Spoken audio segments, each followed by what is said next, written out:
बिस्मिल्लाहिर्रहमानिर्रहीम। अस्सलाम वालेकुम। इन्वेंटरी वैल्यूएशन में हम डिस्कस करेंगे कि जो आपके raw materials, finish goods, work in process, इन सब को वैल्यू करने का तरीका क्या है।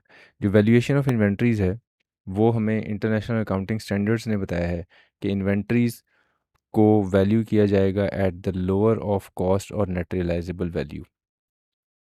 नाउ कॉस्ट आपकी कीमत ख़रीद होती है और आपको इस एग्ज़ाम पॉइंट ऑफ व्यू से हो सकता है ये स्ट्रेट अवे गिवन हो या फिर आपको डिटर्मिन करने की ज़रूरत हो। आपको कुछ डाटा दे दिया जाएगा और फिर आपने उस डाटा से ये डिटर्मिन करनी होगी कॉस्ट। इसी तरह एनआरवी हो सकता है स्ट्रेट अवे गिवन हो या फिर आपको डिटर्मिन करनी पड़े वो गिवन डाटा से। So what ever the case में बी, आपको इन दोनों स्टेशंस तक पहले पहुंचना है कि इन्वेंट्री की कॉस्ट मालूम होना चाहिए और नेट रियलाइजेबल वैल्यू मालूम होना चाहिए।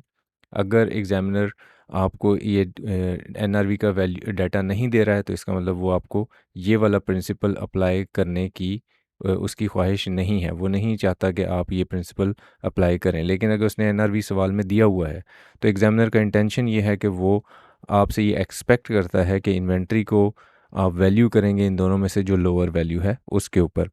नाउ जब हम कह रहे हैं कि इन्वेंट्री को वैल्यू करोगे तो इससे क्या मुराद है? इससे मुराद ये है कि जो आपके क्लोजिंग स्टॉक्स होंगे, क्लोजिंग स्टॉक्स, क्लोजिंग इन्वेंट्री कह लें इसको, इस जो कि करंट एसेट के तौर पे अपीयर हो रही होती है आपकी फाइनेंशियल स्टेटमेंट में, उसके ऊपर ये प्रिंसिपल अप्लाई होता है कि कॉस्ट और NRV which ever is less. ये डिटर्मिन कैसे करते हैं ये हमने अगले वीडियोस में सीखना है, लेकिन यहाँ पे पहले हम सिर्फ एक पॉइंट ये समझ लेते हैं कि ऐसा क्यों होता है कि आपने एक चीज़ अगर 100 रुपए की ख़रीदी है लेकिन उसकी एनआरवी जो है वो उससे कम हो, यानी वो 80 रुपए उसकी एस्टिमेटेड सेलिंग प्राइस बन रही हो।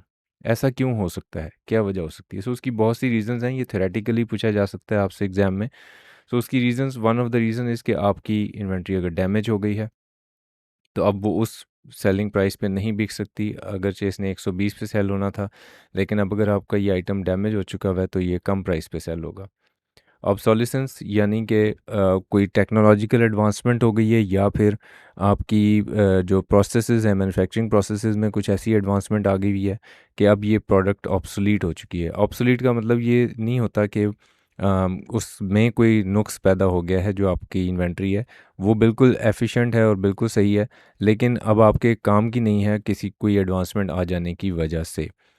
डिक्लाइन इन सेलिंग प्राइस, को मार्केट सिचुएशन ऐसी हो सकती है कि ये प्राइस 120 से 80 पे चली जाए कोई कंपेटिटर आ गया, कोई लो वैल्यू प्रोडक्ट आ गई जो कि सेम ग्रुप ऑफ कस्टमर्स जो है वो उस सस्ती आइटम को ख़रीदने में ज़्यादा कंफर्टेबल है, तो इसका मतलब ये कि आपकी सेलिंग प्राइस ही डिक्लाइन होगी भी है और फिर आपकी एनआरवी डेफिनेटली कम हो जाएगी और कॉस्ट जो है वो ज़्यादा होगी। Increase in estimated completion cost. ना ये जो कंप्लीशन कॉस्ट है ये किसके ऊपर, यानी आपके जो रॉ मटेरियल हैं या जो वर्क इन प्रोसेस हैं, क्योंकि ये अभी फिनिश गुड्स में कन्वर्ट नहीं हुए हुए, तो इसका मतलब रॉ मटेरियल ने अभी वर्क इन प्रोसेस में जो कॉस्ट लगनी है वो लगेगी और फिर ये फिनिश गुड्स बनेगा। इसी तरह वर्क इन प्रोसेस भी 100% कंप्लीट प्रोडक्ट नहीं होती, इसके ऊपर भी कुछ कंप्लीशन कॉस्ट लगनी है। तो अगर मार्केट में जो अवेलेबल इनपुट्स हैं उनकी प्राइसेस बढ़ जाती हैं, लेट्स से इलेक्ट्रिसिटी की कॉस्ट बढ़ गई, लेट्स से फ्यूल की कॉस्ट बढ़ गई और आपके जो प्रोसेस, ये जो प्रोसेस में ख़र्चा होना था ये बढ़ गया, तो इससे क्या होगा? इससे होगा ये कि मार्केट जो आपकी सेलिंग प्राइस है वो तो चेंज नहीं हो रही, लेकिन आपकी कंप्लीशन कॉस्ट बढ़ रही है। तो कंप्लीशन कॉस्ट बढ़ने से क्या होता है कि आपके work in process of finish goods, ये जो दो आइटम्स हैं, इनकी कॉस्ट ज़्यादा हो जाती है उससे, जो कि आपकी सेलिंग प्राइस आप फोरसी कर रहे हैं। अगेन नेट रियलाइजेबल वैल्यू हम आगे जब डिटेल में इसको डिस्कस करेंगे, न्यूमेरिकली भी कैसे देखेंगे कि कैसे डिटर्मिन किया जाता है। नेट रियलाइजेबल वैल्यू जो है वो एक एस्टीमेट होता है जो आप बनाते हैं regarding your raw materials, work in process and your finish goods, कि इनकी एस्टिमेटेड सेलिंग प्राइसेस क्या हैं।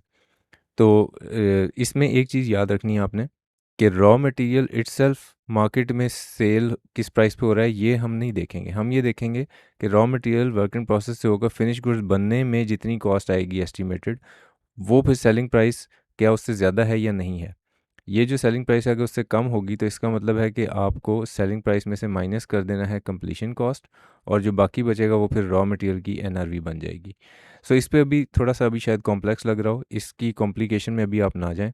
अभी आप ये प्रिंसिपल जहन में रखें, इस वीडियो का मकसद सिर्फ ये बेसिक प्रिंसिपल आपको समझाना है कि नेट रिलाइजेबल वैल्यू एक एस्टीमेट होता है आपकी इन्वेंट्रीज़ की मार्केट वैल्यू का। और वो जो एस्टीमेट है अगर आपकी कॉस्ट से कम हो तो फिर इन्वेंट्री को, let's say if this is 80 and this is 100, तो इन्वेंट्री 80 पर वैल्यू होगी। And if this is 120 and this is 100, तो फिर इन्वेंट्री 100 पे करंट एसेट के तौर पे लिखी जाएगी। So that's the basic principle. इसमें अगर आपका कोई कन्फ्यूजन या कोई सवाल हो तो फिर वो आप पूछ सकते हैं। Thank you very much, take care.